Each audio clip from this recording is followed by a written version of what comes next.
Let's set the record straight. Biden's sanctions don't make Ukraine or Europe stronger. If there is anyone who gets richer and stronger by Biden's sanctions, it is China. Don't believe me? Well, just take a look at Africa. Hi and welcome to TFI Global, the foreign affairs and geopolitical analysis arm of TFI Media Group. I am your host Sanbir. Let's begin. Joe Biden's sanctions on Russia may have just created an opportunity for China to enter the African arms market and become stronger and bigger. Russia is the largest arms exporter to the African continent, and the sanctions against Moscow are going to create defense equipment supply disruptions in Africa. Now, US sanctions on Russia mean that Africa won't be able to import Russian defense equipment that easily. A huge vacuum will be created. So, who will fill it? China, of course.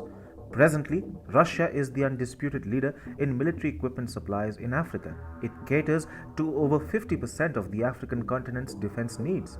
Russia's defense exports to Africa are more than double that of French exports. France is the second largest arms supplier in Africa, followed by the United States and China. And the African defense industry actually remains strategically crucial. Russia's largest customers on the continent are Algeria, Egypt, Angola, and Sudan.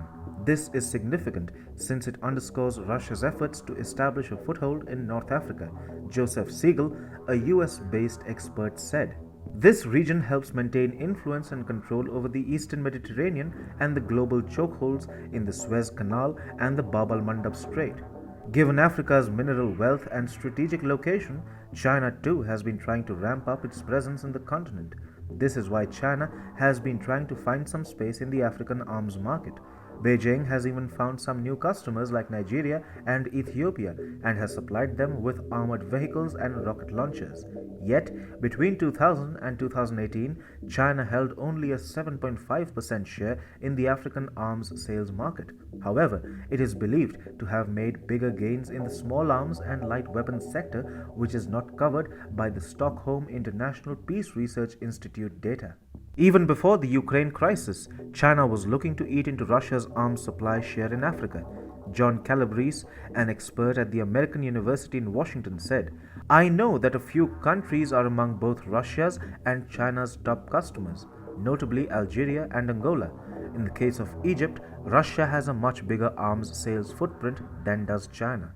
Now, sanctions give China an opportunity to further pursue its arms selling ambitions in Africa." Calabrese said, "It is possible that China may try to capitalize on Russia being squeezed out of these markets when sanctions and financial restrictions begin to bite." Now, you may question, why China? Why can't other defense suppliers gain at Russia's expense? Well, the United States under Biden simply does not have the political will to ramp up arms supplies to Africa. So, the Biden administration won't supply arms to Africa, nor would he let Africa import arms from Russia. This gives China a major advantage. Also, China can become Russia's effective substitute in the African arms industry.